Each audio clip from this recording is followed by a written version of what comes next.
About 2 weeks ago, I joined what was humorously referred to as Sayadaw Tours, which was a group very informally led by Joseph and Jack. We met quite accidentally in Bangkok, and we went north we visited 2 monasteries. And I had a chance to meet 2 of the teachers who had a very profound effect on Jack's training. One of whom was Ajahn Chah. We also visited a monastery,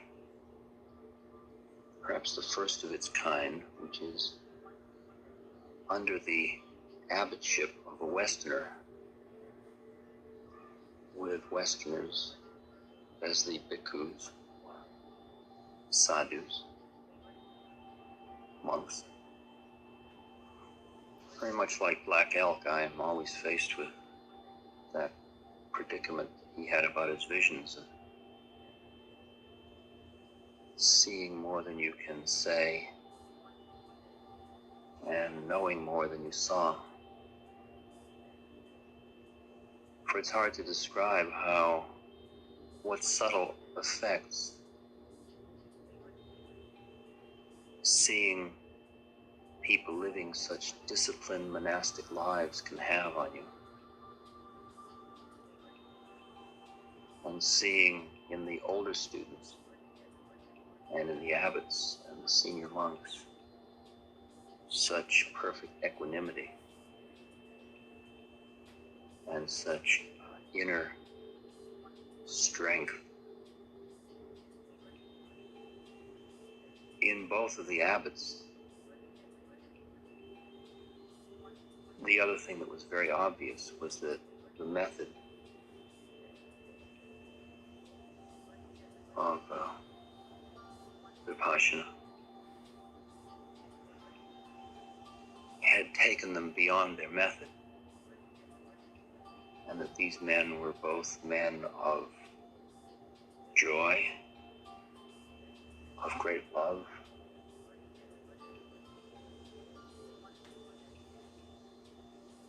and that they awakened in the monks much reverence and love. In fact, the scenes were considerably more bhakti, more devotionally warm in this subtle way.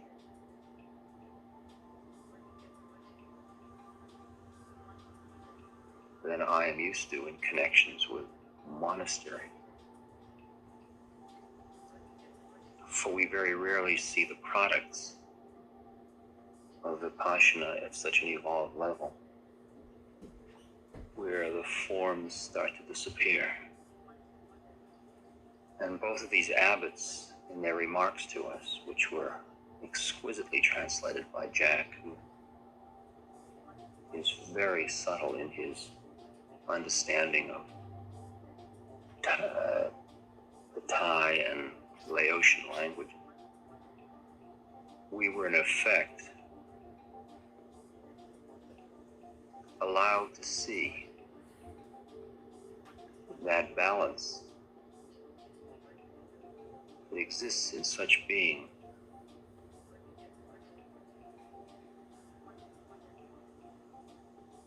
between freedom, play, and love on the one hand, and perfect commitment to lineage on the other. In fact, I think we were privileged to see something that most of the monks are not allowed to see in the stage they're at. For some of the monks that were present later came up to us and thanked us for coming, because they said it allowed them to see a whole different aspect of their teacher. For to them he shows lineage, the face of lineage, and merely demands the severest discipline. he upbraided them severely for not wearing their robes properly on a very hot day, in view of the fact that guests were present. And yet, to us, I never felt that there was any judgment or imposition of the forms. But I felt more fully than I think I've felt before the basic tenets that Buddha taught. There was nothing these men said, and I could feel it as they were saying it, that I don't say. I didn't hear any of their material that wasn't familiar. But the place from which they said it, the depth of the appreciation of the nature of suffering, cause of suffering, the way to end suffering. The depth of the punya, of their appreciation of anicca, dukkha, anatta.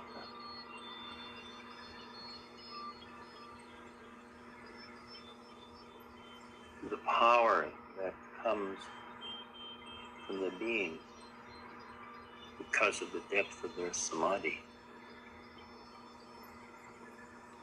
and the fact that these beings live with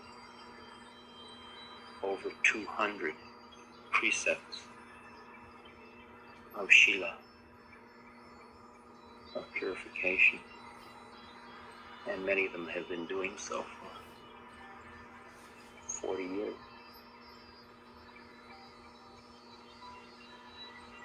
It is clear that they don't, the senior monks don't follow shila, purification, what they have, quote, given up, out of any sense of hardship. Their one meal a day is very sufficient. The silence in their life is enough. It was the first time I was ever at a forest monastery, a true forest monastery. Each of the cells is a room maybe 8 feet square, set up in stilts, isolated from all the others by many trees, high enough up so that on hot days they could sit underneath it, all made of thatch, weaving. The nuns live separate from the monks. No monk can go to the nun's side without some duenna, somebody to go along with him. When I went to offer something to the Western nun that was there, she couldn't take it from my hand. I had to place it on the ground and she would pick it up.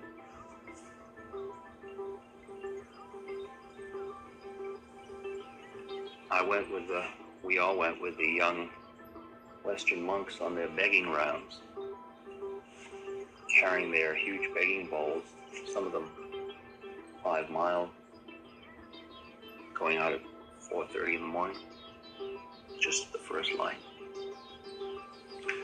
Coming into villages, very poor villages,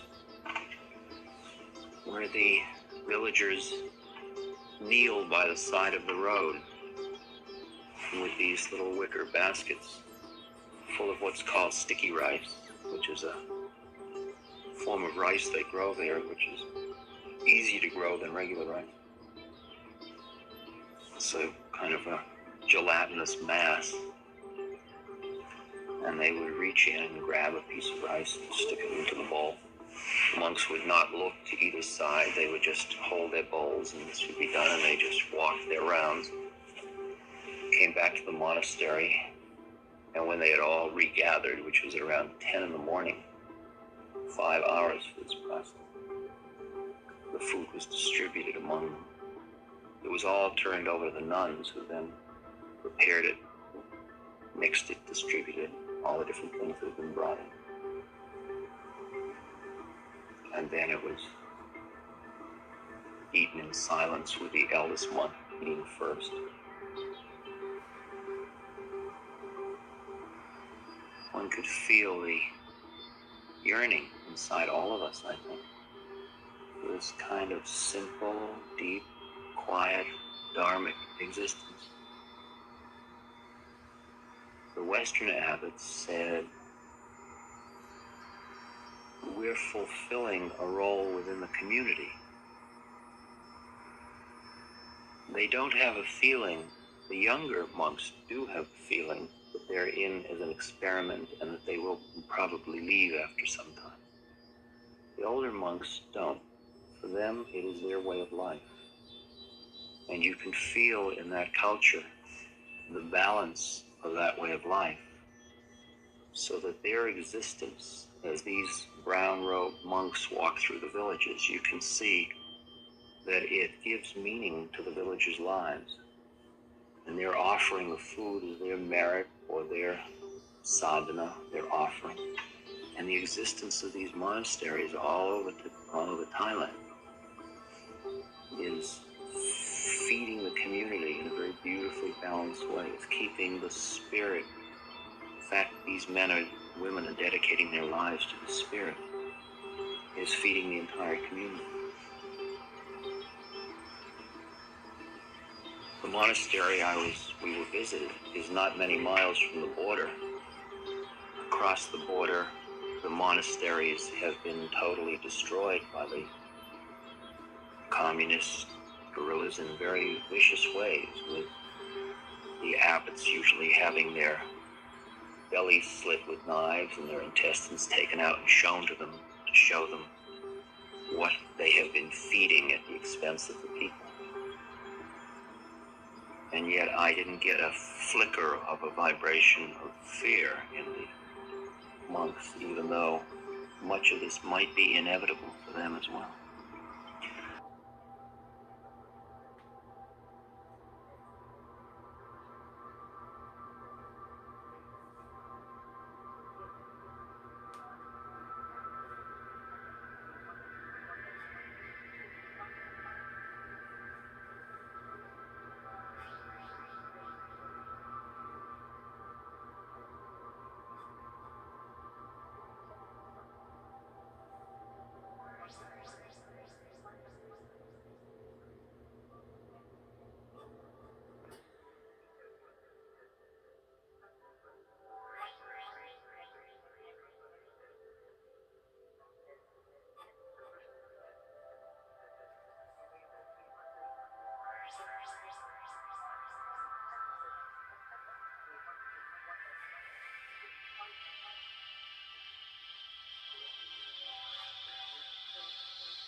I think that journey brought Jack and Joseph and I, and in fact the whole group that was there. Jamie was there from class in New York,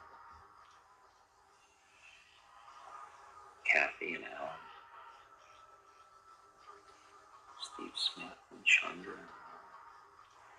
What it seemed to do was bring us all closer together and free us of a lot of the tensions that exist between whose method is which. And it felt very much like it was inevitable. Sooner or later, we would all grow beyond all of our forms and labels. Because I, as a bhakti, who now know what my way is very clearly from what happened to me, from what I've learned this year, and know that my way is my love of my guru and my loving of all things and beings, and my understanding of all experiences of my life as a dialogue with my guru. While I'm secure in that as my method, and know that my basic method is not Vipassana, yet I have no difficulty at all in next week going down to San Diego to take a course with Jack and Joseph. And Joseph and Jack, I think, also, we all felt, especially with Ajahn Chah, who has a big belly and a very warm, loving way, that there were just shades of Maharaji, and that we all saw very deep devotional and loving and bhakti quality of this tradition at its highest level.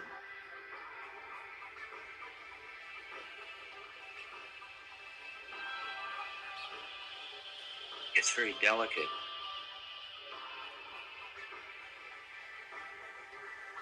For example, I recall Trungpa Rinpoche saying he would give up everything but his lineage.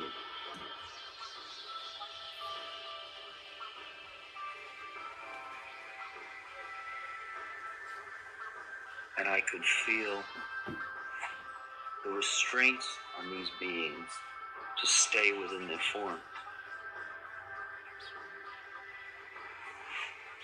And in this way, Buddhism is different than the concept of guru in Hinduism.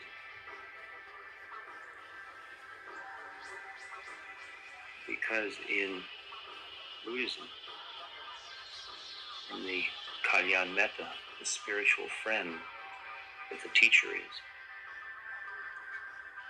or the tulkus in Mahayana Buddhism, they carry the precious jewel, which is the lineage, and it's passed from person to person.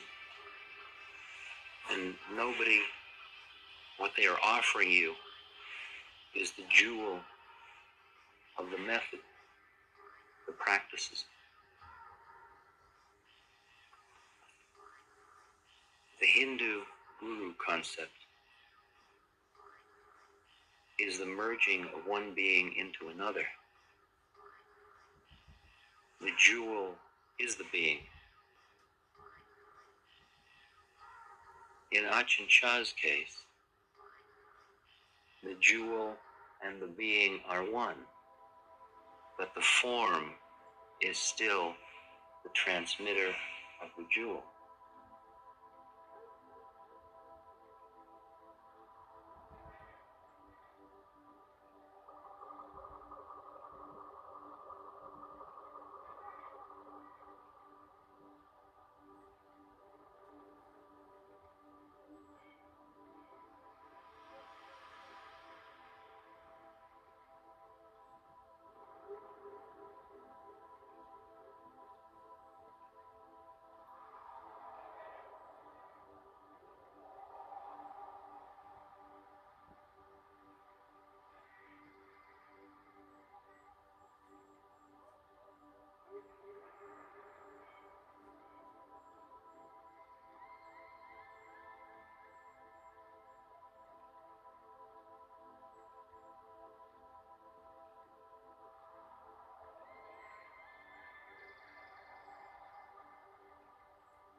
Is still the transmitter of the jewel. Maharaji, my guru, had no form that he transmitted. He kept undercutting forms. All there was the nature of being.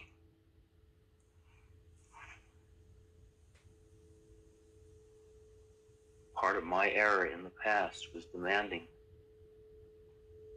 that every teacher be Maharaji and not make this distinction. But it's a very real distinction. My difficulty is that the only jewel, because of the lineage which is passed in the case of Maharaji, from being into being, all I can do is love and be loved and love and be loved until that flow occurs. There's no form for it. It's all forms of daily life. And somewhere between that and these very exquisite forms lies the path we are pursuing.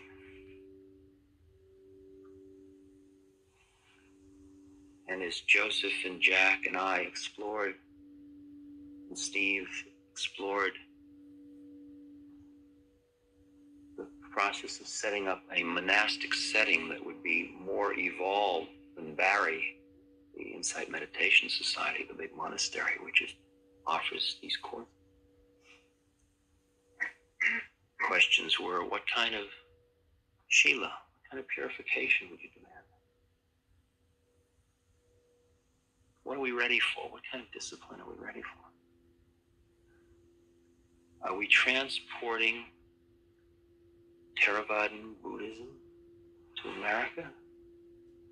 Or are we taking the practices and molding them to our own what? To our own attachments?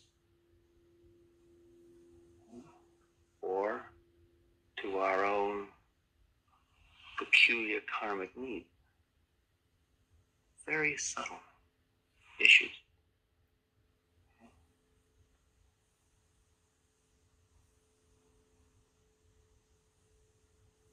Each year gets more interesting and more profound for all of us. Sometimes the year is a year of the most intense training. Sometimes the year is a year of floundering and depression and despair. But all of us here must realize by now how much all of it is the process. Because we have enough mindfulness to be able to grow through all of it. It's all